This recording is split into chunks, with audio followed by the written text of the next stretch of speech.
what does an Ender, a Tronxy, and a Kingroon have in common? These machines are all running on Clipper firmware. Now, Clipper is a bit of a challenge for novices, but I'm going to show you how to make this DIY Clipper pad for under 50 bucks and get up and running in Clipper in under half an hour. Next, on the corner. Hey guys, welcome back. It's me, Jeff.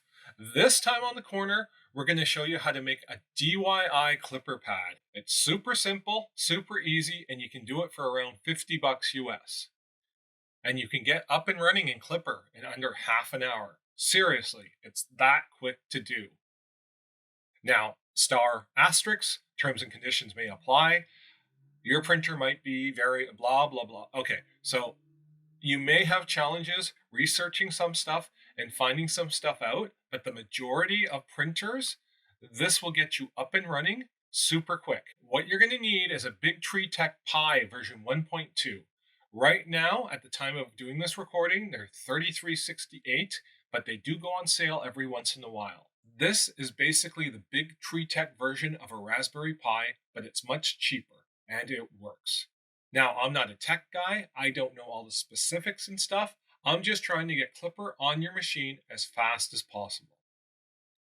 If you want to use Clipper screen, you need to get yourself a TFT 35 SPI.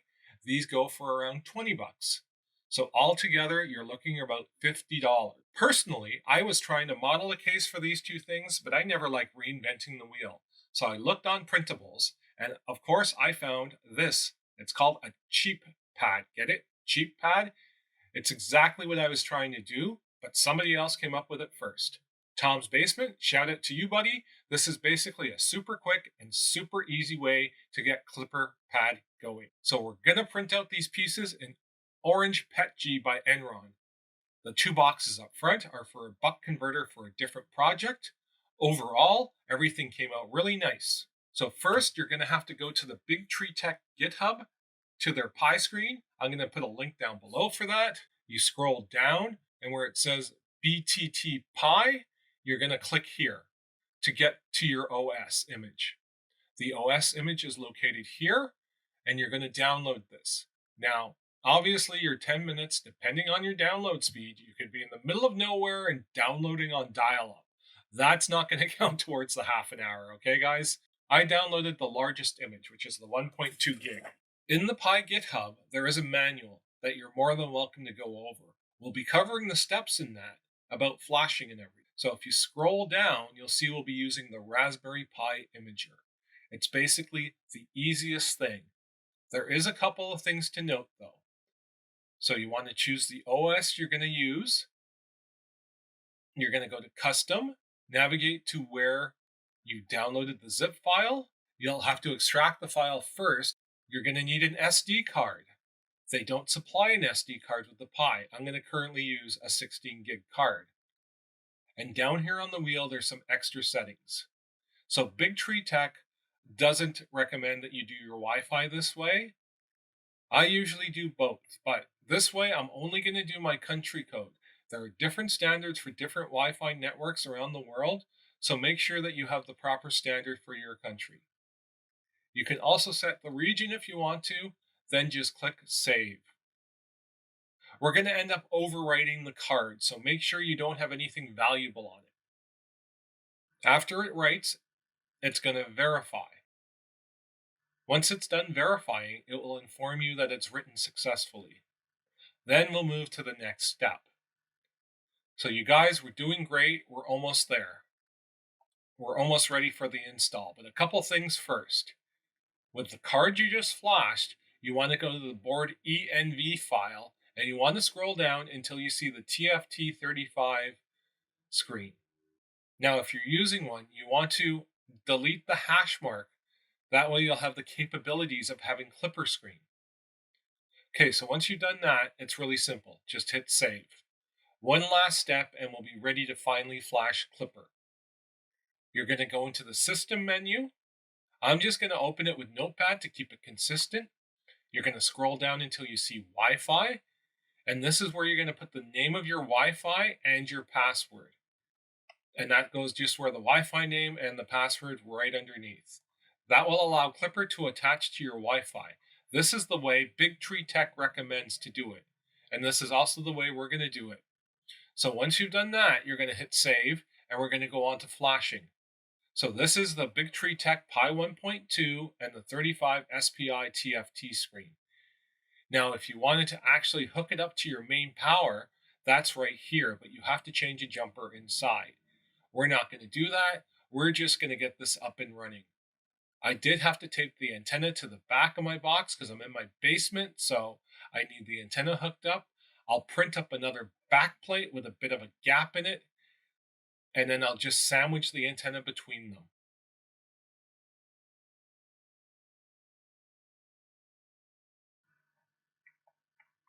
So your SD card goes right there, and your power goes there.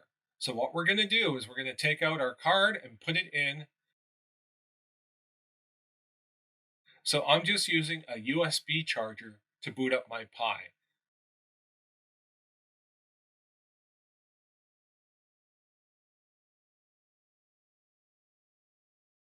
Bigtreetech, that looks good.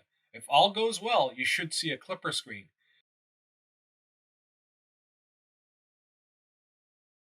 We can simply hit the menu, Wi-Fi.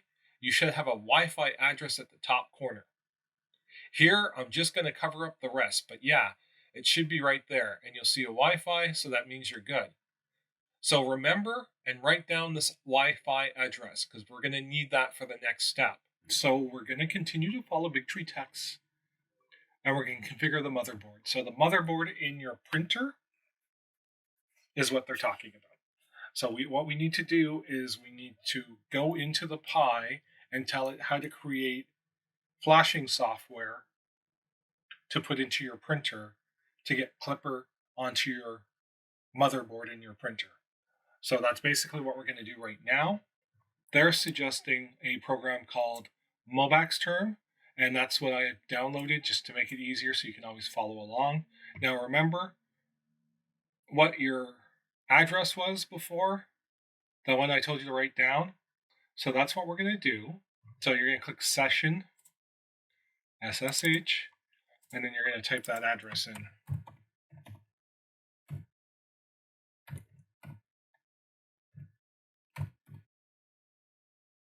And now what it's done is it's brought me into the login. The login is Biqu. It's in the instruction, and the password is Biqu. Again, in the instructions as well. It'll ask you if you want to save it. It's up to you whether you want to or not. I will choose no. I am now logged in to my Pi. And what we're going to do is we're going to end up running Clipper. So we're going to compile the firmware. So you need to type these two commands one at a time. So here's the first one, cd clipper, which means you're basically just going into the Clipper directory.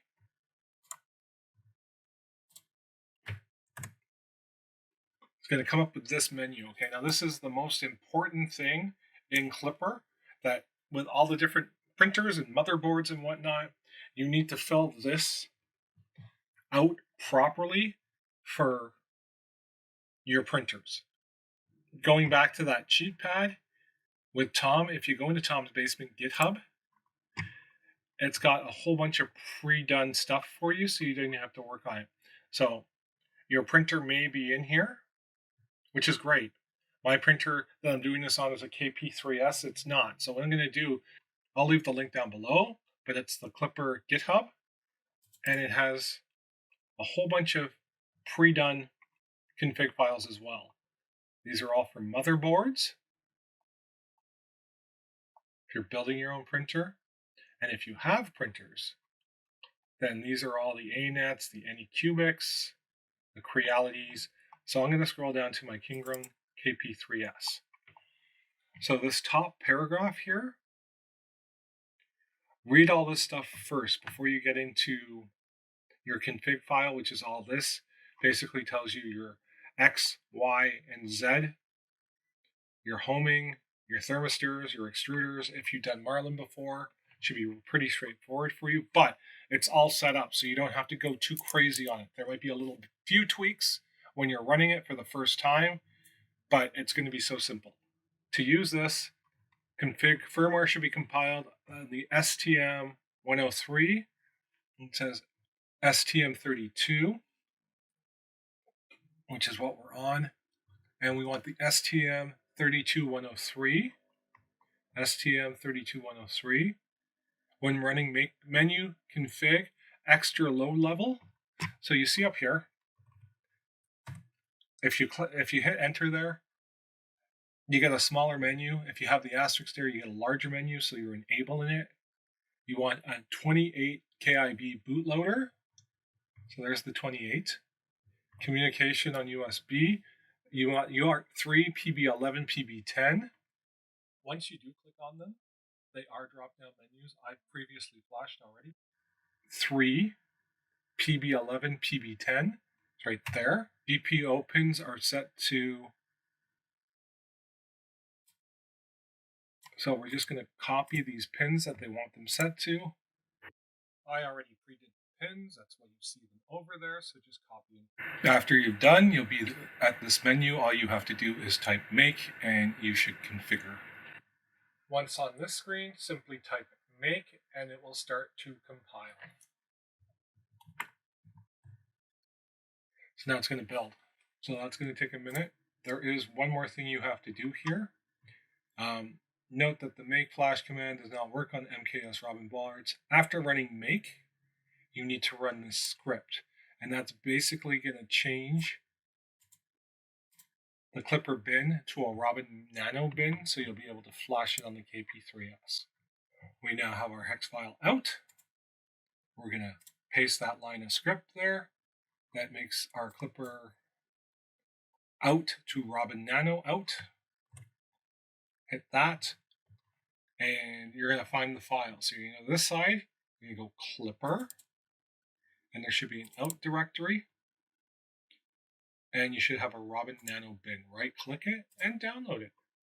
Download it to your downloads. Once you're in your downloads, just copy it to a removable disk. Now, depending on your printer brand, there are different ways to flash firmware. Best thing to do is to check with the manufacturer of your printer on their website to figure out how you flash firmware. With the KP3S, it's pretty straightforward. I just put the Nano bin on a card and insert it, and the firmware will flash. So this is my KP3S. I flashed the original firmware back onto it so you can see that that's what the original firmware is.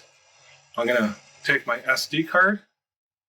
I'm going to slip it into the annoying SD card slot on this machine, which we will never have to use again, hopefully, thank goodness.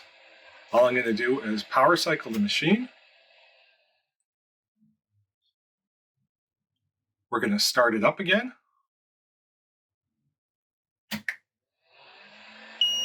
And you'll see booting. The green line will come across, and it will go black. You want to leave it like this for about a minute or two. Make sure she flashes completely. So what we've done now is we're going to hook up Clipper. Basically, you just want to go into the USB port. Here, turn that a little bit more so you can see it. This one here, the USB port's right there. Other printers have different USB ports. You'll have to find yours that's on the motherboard. And then the other half we just plug into a USB drive or USB port there. So we're going to power this sucker up.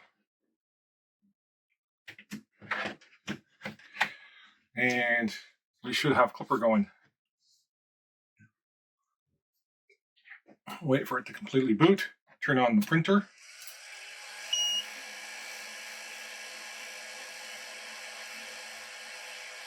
I will wire this to this power supply at some point in time. And that way I won't need this cable. That's a project for another day. I just want to get this up and running.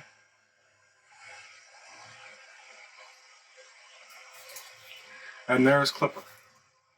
So we do have an error that's occurring. Include file Biqu. This is good, because this is good. The reason why this is good is because it's telling us it's communicating. So now we have to go to the computer and log into Mainsail.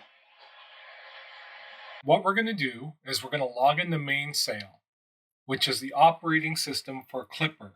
This is the interface you'll be using in order to send prints to your machine, do some tweaks to firmware, etc., etc. So this is the same error that was on the screen. What you're going to do is you're going to go to the Machine tab. You're going to look for a printer config file. And here it is. As you can see, it's pretty empty. Remember your Clipper configuration file that we went to earlier where we took all the settings down and we flashed the motherboard? Well, now what you're going to do is you're just going to copy all the stuff in there and paste it. That's it.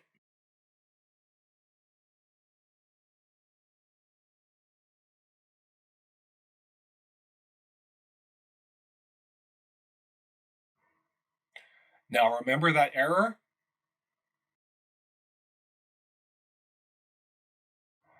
Let's save and restart, and you'll see that Biqu home data config file is not there. So if we go back into our printer config, here's all our new stuff, and here's that one line of code you need to delete.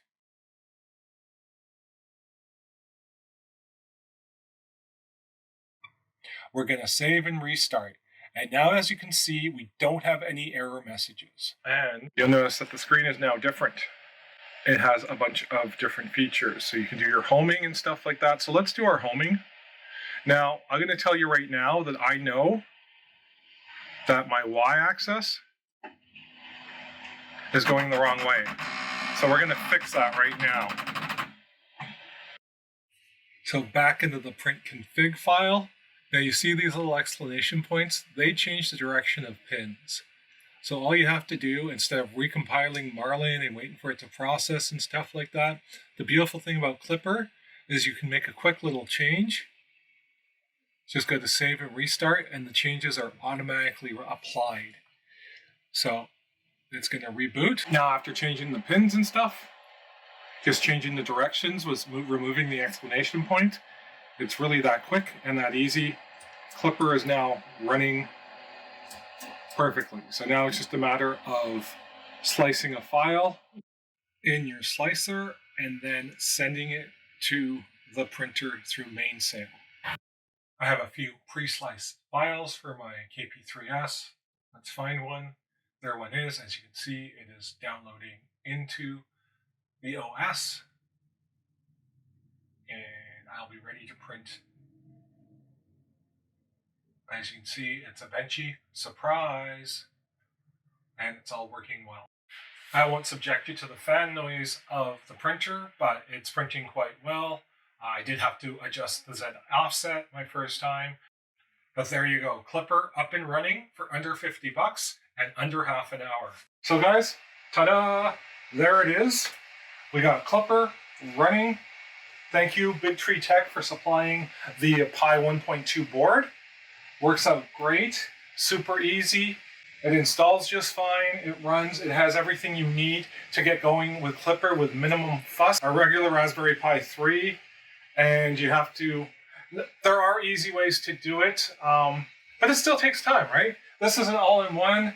You just download the file, flash it, and you're pretty much up and running instantly, right? You just have to put your config file, flash your Clipper firmware, and you're good to go. You're ready. Like within half an hour, any novice can use Clipper. So I want to say again, shout out to Bigtreetech for supplying this. Thank you so much. Thank you to all of you for supporting the channel and being here and helping my channel grow. So like if you're cruising through, give me a thumbs up or hit the subscribe button. And until next time, keep on printing.